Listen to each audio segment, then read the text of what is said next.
좀 놀랐던 게 pregnant woman이라는 말도 성차별적인 발언이래요. pregnant person 이런 식으로 표현해야 되고, 백인이고 네이티브인 교수가 유학생인 사람한테 영어에 대해 지적하는 것도 조심스러워해요.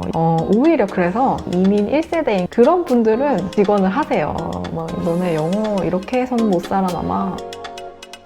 안녕하세요. 요즘 미국에서 아시아인 혐오 범죄가 사회 문제가 되고 있잖아요. 저도 더 무섭기도 하고 그런 감정이 느껴지는 건 사실인 것 같아요. 대학 사회에서는 인종차별, 다양성 문제, 그리고 Political Correctness, 줄여서 PC라고 하는데요. 이 PC 개념에 대해서 어떻게 생각을 하고 제가 겪은 거는 뭔지에 대해서 이야기를 해보겠습니다. 좀 주관적인 의견이라는 거를 감안하고 들어주셨으면 좋겠고요. 오늘 마침 제가 학교에서 차별금지 교육 같은 거를 의무적으로 받아야 되거든요. 그거를 받으면서 미국 대학에서 차별 문제를 바라보는 시각이 이렇구나 라는 거를 좀 생각을 하게 돼가지고, 성차별, 인종차별, 성 관련 범죄 예방, 그리고 뭐 데이트 폭력 예방, 스토킹 예방 교육을 받는데, 명백한 수준으로 차별을 하면 안 된다 이런 차원의 교육이 아니라 되게 미묘한 수준 있잖아요. 애매한데 문제가 있어 보이는 행동, 이런 것도 감지를 해서 대처를 하는 방식이 무엇인지 섬세한 수준으로 가르치는 게 있어요. 당사자일 때뿐만이 아니라 지켜보는 사람 입장이 됐을 때도 어떻게 대처를 해야 될지에 대해서도 접근해서 이렇게 해야 되지 않겠냐 뭐 이런 교육을 하더라고요. 상황극 비디오 같은 거를 보여주면서 적절한 대처는 무엇인지 보여주고,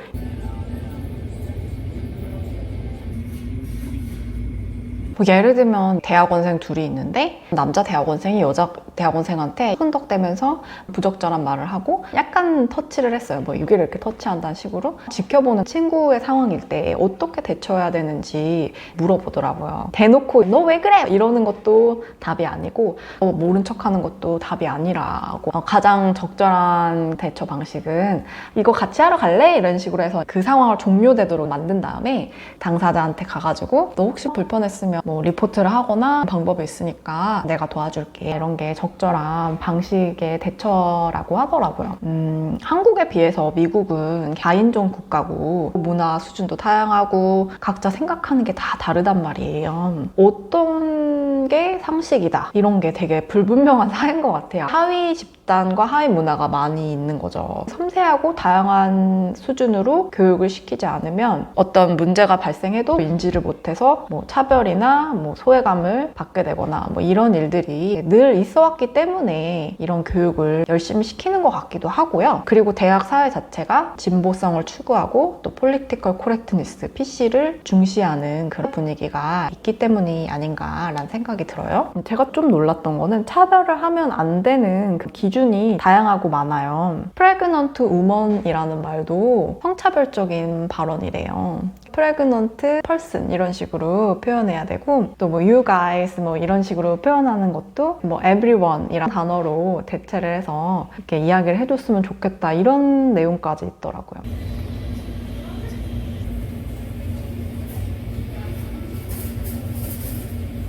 이런 거랑 관련해서 어떤 이제 A라는 사람이 있었는데 그 사람이 아시안이었대요. 근데 백인 분이랑 결혼하신 거예요. C라는 사람한테 나 아기 가졌어 이러니까 C라는 사람이 나는 그 아시안이랑 화이트 혼혈이 가장 예쁘던데 이런 말을 하는 것도 부적절하니까.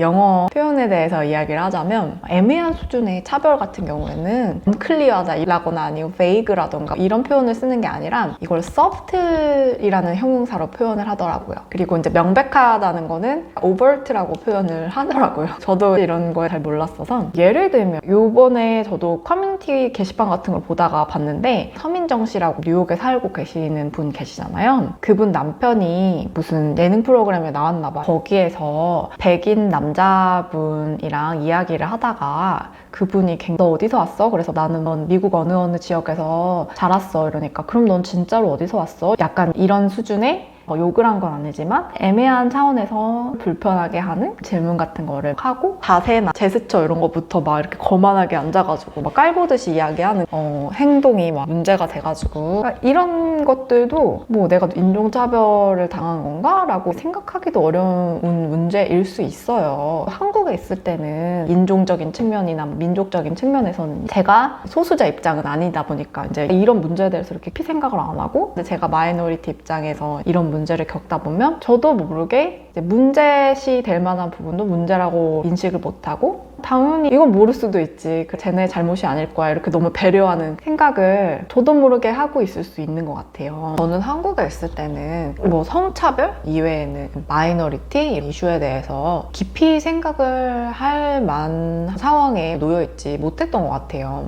제 입장에서는 이렇게까지 교육을 하나? 중요하게 생각을 안 했었는데 생각을 해보니까 저도 차별을 받을 수 있는 소수자의 입장이고 특히 미국 사회 내에서는 제가 이민자이기도 하고 에이시안이기도 하고 신체적 힘이 부족한 사람이기도 하고 제 입장에서는 불편하고 기분 나쁠 수 있지만 제가 소수자이기 때문에 목소리를 제대로 낼 수 없는 상황들이 얼마든지 발생할 수 있겠다는 생각이 들더라고요. 저부터 방관자적인 태도로 관심을 갖지 않고 제 입장에서는 생각지도 못했던 불편함에 대해서 왜 그렇게까지 예민하게 해 배려하지 않으면 고스란히 제가 배려받아야 될 입장이고 저한테는 불편하지만 그들한테는 생각지도 못했던 미묘한 차별 문제에서 피해자가 될 수도 있겠다는 그런 자각이 들더라고요. 한국도 점점 서로 생각하는 가치관이나 하위 집단도 다층화가 되잖아요, 점점. 그러니까 이렇게 이제 다양한 수준의 교육이 필요하게 될 거라고 생각은 해요. 성인이면 당연히 상식 수준이 이만큼이면 그냥 신뢰하고 교육하지 않는 그런 사회에서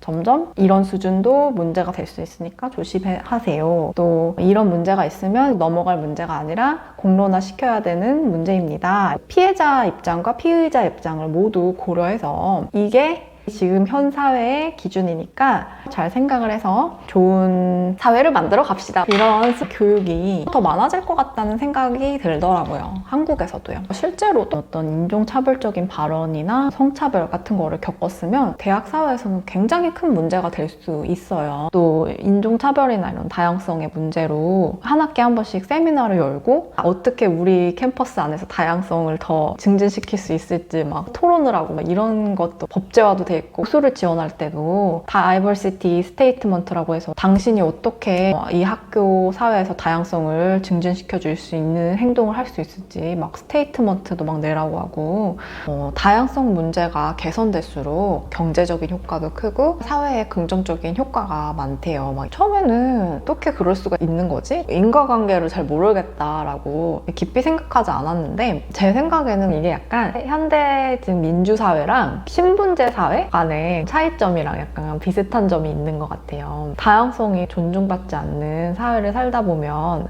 내가 어떤 사람이 될 수 있을 거라는 그 범위가 좁아질 것 같아요. 제가 할 수 있는 일들이 한정돼 느껴진다. 제가 아무리 어떤 적성을 갖고 태어나고 하고 싶은 일이 있어도 적극적으로 하려는 마음가짐 자체를 갖기가 어려울 거 아니에요. 근데 사회에서 이렇게 내 백그라운드랑 상관없이 내가 이런 출신이어도 내가 꿈꾸는 사람이 될 수 있다 라는 그런 롤모델들이 내가 접할 수 있는 미디어나 내가 쉽게 접할 수 있는 대학교에 있는 교수님이라든가 이런 사람들 중에서 많아진다면 좀 더 개인이 가지고 있는 실제 잠재력이나 성장을 이렇게 효과적으로 할 수 있는 사회가 될 거 아니에요. 어떤 나라가 너가 능력이 있으면 이민을 왔을 때 노력해서 잘하면 꿈을 이룰 수 있어. 이런 예 같은 거를 잘 알고 있던 친척이나 친구 같은 사람이 그런 꿈을 이루는 걸 봤으면 나도 또 용기를 가지고 이민을 갈 거 아니에요. 그런 면에서 다양성을 굉장히 미국에서 중시하는 것 같아요. 이 미국이란 나라가 끊임없이 성장하고 젊은 그런 에너지를 가지고 미래 가능성과 경제적 잠재력이 계속 유지될 수 있는 이유가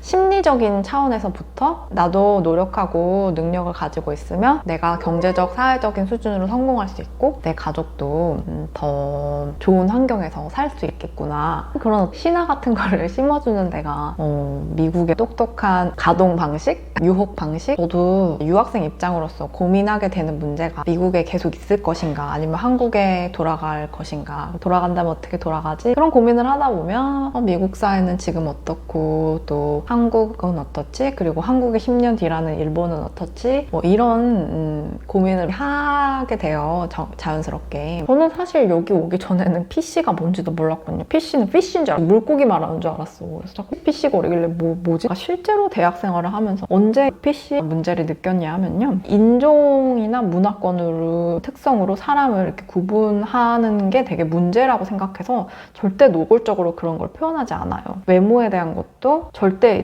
제 인종이나 생김새를 기반으로 외모 표현을 하면 안 되는 걸 좀 배우는 것 같아요. 저는 여기 와서 이렇게 한국 사람이 아닌 사람한테서 제 외모에 대한 이야기를 평가뿐만 아니라 그냥 디스크라이브 하는 거 있잖아요. 머리색이 이렇기 때문에 뭐 어떻다 이런 거 있잖아요. 이런 이야기도 한 번도 못 들어본 것 같아요. 왜냐면 사실 한국에서는 뭐 생김새가 어떻다 기술하고 이런 거는 문제가 되지 않는 경우가 많잖아요. 미국은 아무래도 너무 서로 다 다르게 생기고 인종도 다 다양하고 이러다 보니까 드러내놓고 이야기하는 게 문제가 되나 봐요. 근데 어떤 내 집단 안에서는 자기들이 얘기를 하는 게 또 괜찮다고 여겨지는 것도 있는 것 같아요. 예를 들면 이제 흑인 하위 문화 내에서도 헤어 케어에 대한 관심이 굉장히 많은 것 같던데 자기 집단 내에서는 머리 스타일 어떤 것 같다 이야기하는 게 되게 자연스러운데 그 집단이 아닌 사람들이 뭐라고 하는 거는 되게 부적절하고 이런 게 있나 봐요. 말투나 이런 것도 흑인 집단 내에서 쓰는 말투가 있거든요. 그 말투를 백인이 따라하거나 쓰거나 하면 약간 조롱하는 거라는 거죠. 또 반대도 안 돼. 전형적인 백인 말투로 이야기하는 것도 문제가 되고 이런 것도 있어요. 백인이고 네이티브인 교수가 유학생인 사람한테 영어에 대해 지적하는 것도 조심스러워해요. PC 개념에 따르면 이 백인이고 영어가 네이티브고 조상이 이민 온 지 오래된 사람의 경우에는 자기가 되게 프리빌리지드 됐다. 특권을 많이 누리고 있는 계층이라는 인식을 해서 차별을 하지 않도록 조심을 해야 되는 인식을 강하게 가지고 계셔요. 그러다 보니까 이렇게 영어를 대놓고 지적하는 것을 되게 조심스러워 하시거든요.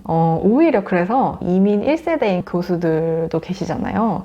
그런 분들은 저 같은 입장인 사람한테 굉장히 직언을 하세요. 뭐 너네 영어 이렇게 해서는 못 살아남아 지적을 잘 하시는데 백인이고 네이티브인 분들은 너가 그래머를 실수했어 이렇게 말은 하지만 이게 차별이 되면 안 되는데 이런 걸 의식하고 말씀하시는 듯한 오히려 이민을 오셔서 교수가 되신 그런 분들은 너는 지금 부족한 건 플루언스야. 더듬거리는 게 문제니까 이런 식으로 해도 되겠니? 야단을 치시더라고요. 그렇다면 한국 유학생 입장에서는 이런 분위기가 어떻게 느껴지고 어떤 생각을 갖게 되는가. 사실 명백한 차별이 일어나는 일 자체가 드물고 그런 거를 걱정을 하진 않으니까 뭐 그건 좋은 점인 것 같고요. 근데 제일 문제를 겪는 경우는 이제 영어기 때문에 근데 영어를 못하는 것까지 배려를 해주진 않잖아요. 아직까지 미국 사회는 그런 정도에까지로 진보적으로 가진 않았나 봐요.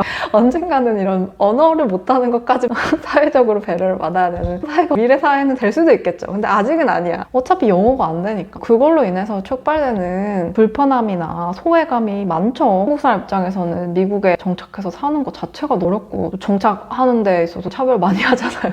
그러니까 정착하는 데 있어서 미국이 좋아하는 일 안 하면은 자기 나라로 그렇게 쉽게 추방하면서 물론 더 있으려고 하는 사람 입장에서 모든 걸 잘할 수는 없고 현실에 맞춰서 살아야 되는 건데 뭐 그렇다고요. 영어도 잘 안 되고 낯선 게 많다 보니까 이게 어떤 사람이 저한테 소외감을 주려고 해서 제가 느끼는 게 아니라 그냥 상황 파악이 안 돼 불편하기 때문에 소외감이 느껴지고 이런 부분이 더 크지 좀 명백하게 누가 뭐라고 하거나 문제가 될 만한 행동을 껴가지고 그걸로 인해서 막 불편하고 이런 상황이 많지는 않은 것 같다는 생각은 듭니다. 그래서 차별 금지하고 다양성 존중하는 것도 사실 이 미국 사회 내에서 에이시안 아메리칸이나 아프리칸 아메리칸을 위한 그런 배려지 않나 라는 생각은 들어요. 저 같은 이민자가 배려를 엄청 많이 해줘야 되는가? 이런 문제는 조금 더 첨예하고 이견이 많은 영역인 것 같아요. 아직까지는. 워낙에 이민자도 많고 또 덜 관용적이죠. 이미 미국 사람이 된 사람들에 비해서는요.